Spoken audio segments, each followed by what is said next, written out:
فرض کیجیے میرے پاس ایک رے بنا رہا ہوں میں, یہ پوائنٹ اے سے شروع ہو رہی ہے, اس کا ورٹیکس جو ہے وہ اے ہے, اور یہ بی سے کراس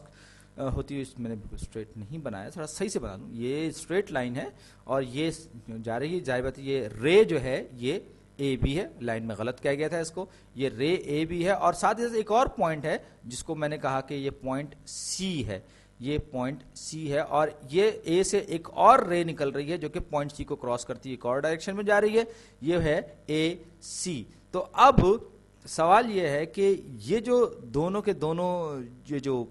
ریز ہیں ایک ہی پوائنٹ سے کراس کر رہی ہیں, دو الگ الگ ریز ہیں, ان کا ورٹیکس سیم ہے, تو اب سوال یہ اٹھتا ہے کہ آخر میں اس شکل کو کیسے ڈیفائن کروں گا یا اس کی خاصیت کو, تو یہ ہم کہتے ہیں یہ اینگل ہے. یاد رکھیے ان دونوں ان کی ریز کے آپس میں انٹرسیکٹ کرنے کی وجہ سے, یا یوں کہیں کہ اگر دو ریز ایسی ہیں ان کا ورٹیکس سیم ہے لیکن وہ دونوں ریز الگ الگ ڈائریکشن میں جا رہی ہیں, تو ان کے درمیان جو ڈفرنس ہوگا یا جو فاصلہ جو ہوگا ان کے درمیان, یا ان کے فرق جو ہوگا وہ ہوگا اینگل. اور اس صورت میں اے جو ہے وہ ورٹیکس ہے کس کا, ورٹیکس کس کا ہے جناب, اور یہ ہے اس اینگل کا ورٹیکس. یعنی ان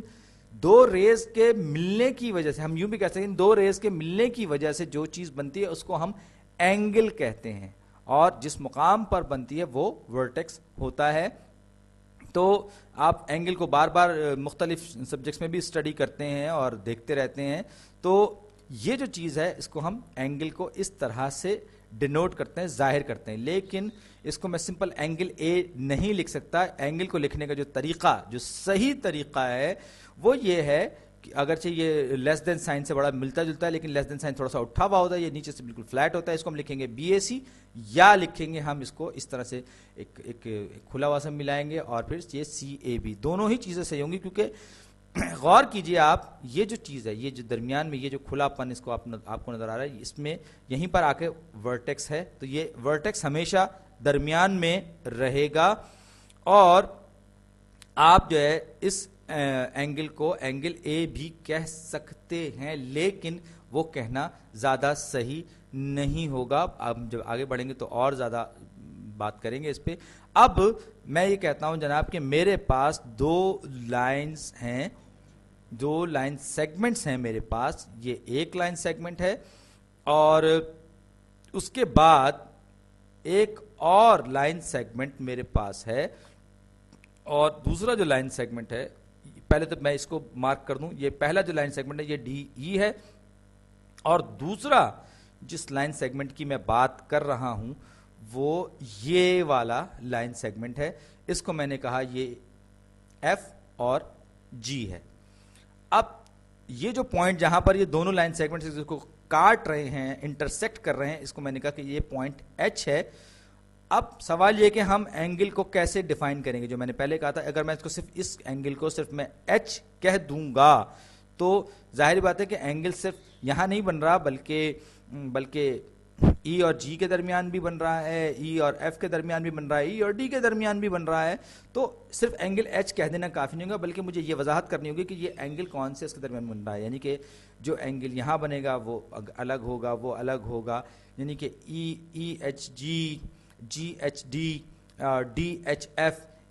ایف ایچ ای وغیرہ, یعنی کہ ہم اس طرح سے اس کو دیں گے. تو اب اگر میں بات کروں اس خاص اینگل کی جو ای جی اور ایچ کے درمیان بن رہا ہے, تو میں اس کو لکھوں گا angle E H G, vertex درمیان میں آ گیا یا پوائنٹ آف انٹرسیکشن درمیان میں آ گیا, یا میں اس کو لکھوں گا جی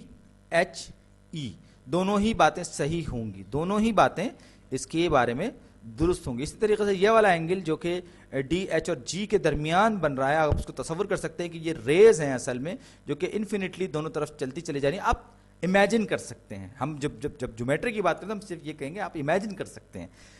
تو ڈی ایچ جی لکھوں گا, یا پھر میں اس کو لکھوں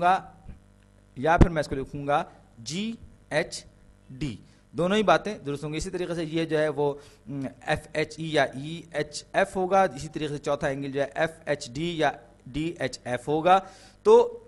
اب ہمارے عمومی طور پر واضح ہوگا کہ اینگل کیا ہوتا ہے. اب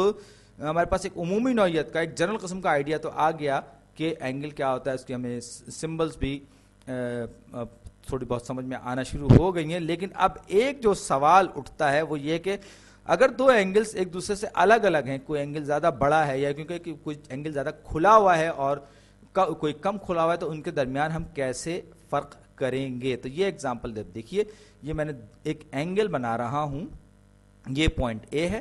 یہ پوائنٹ بی ہے اور یہ پوائنٹ سی ہے. ان کے درمیان یہ بھی دو ریز، آپ اس کو تصور کر سکتے ہیں، یہ دو ریز ہیں اور جو دو ریز کا کامن ورٹیکس جو ہے وہ اے ہے، تو لہٰذا میں اس کو اینگل بی اے سی لکھ سکتا ہوں یا سی اے بی بھی لکھ سکتا ہوں. بہرحال یہ ایک اور اینگل دیکھیے، یہ بھی دو ریز کو دو ریز یا لائنز کے سیگمنٹ، لائن سیگمنٹ کے انٹرسیکٹ کرنے کی یا دو ریز کے کامن ورٹیکس ہونے کی وجہ سے بن رہا ہے. تو اس کو ہم کہیں گے ایکس وائی زی، کیونکہ اس میں وائی جو ہے ورٹیکس پر ہے. اب سوال یہ ہے کہ ان دونوں میں آپ کو واضح طور پر فرق نظر آ رہا ہوگا. ایک اینگل زیادہ کھلا ہوا ہے، یہ والا جو اینگل ہے اگر آپ غور کریں تو یہ نسبتاً زیادہ کھلا ہوا ہے بی اے سی کے مقابلے میں، اور بی اے سی کو اگر ہم بات کریں تو یہ مور کلوزڈ ہے، مور کلوز ہے. وہ والا مور اوپن تھا اور یہ والا جو ہے وہ مور کلوزڈ ہے. تو زیادہ کھلے یا زیادہ بند ہونے کا نتیجہ کیا ہے؟ نتیجہ یہ ہے کہ ہم یہ کہیں گے کہ ایکس وائی زی جو ہے وہ بڑا اینگل ہے بی اے سی کے مقابلے میں. اور یہی وہ مرحلہ ہے، یہی وہ موقع ہے جہاں پر ہمیں یہ جو اینگلز ہیں ان کو میجر کرنے کی، ان کو ناپنے کی ضرورت پڑتی ہے. اور اس کے لیے ہم مختلف یونٹس یا پیمانے استعمال کرتے ہیں جو ہمیں بتاتے ہیں کون سا اینگل کتنا کھلا ہے اور کتنا بند ہے. اور اسی بارے میں